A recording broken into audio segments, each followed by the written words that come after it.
Hello लाडक्या बहिणीनं, स्वागत आहे तुमचं आपल्या नवीन व्हिडिओमध्ये. आज घेऊन आलेले आहे तुमच्यासाठी एक नवीन महत्त्वाची बातमी. आज आहे 14 तारीख, तर अजून लाडक्या बहिणींना GR पण आलेला नाही, वितरण पण झालेलं नाही. सॉरी, थोडी मिस्टेक झाली.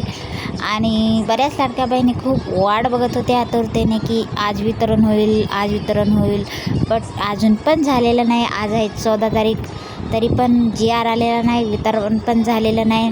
तर माझं एवढंच म्हणणं आहे, सर्व लाडक्या बहिणीचं एकच म्हणणं आहे की सरकारने वेळेवर लाडक्या बहिणीचं वितरण करावं.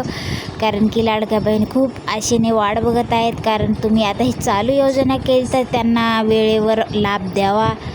बऱ्याच लाडक्या बहिणींना त्याच पैशावर गट टाकलेला आहे. बरंच काही योजना, अशा स्कीम आहेत त्यांनी त्याच्यावर उचललेल्या आहेत. तर सरकारला आदितीताई तटकरे ताई यांना पण आपलं एवढंच म्हणणं आहे की वेळेवर वितरण करावं आणि लाडक्या बहिणीची भावना समजून घ्यावी आणि तुम्ही त्यांना वेळेवर वितरण करा. आणि सर्व लाडक्या बहिणींना सांगायचं एकच आहे की जानेवारी फेब्रुवारी महिना दोन्ही हप्ते एकत्र येतील. ज्यांना नाही भेटले नोव्हेंबर डिसेंबरचे त्यांना भेटून जातील.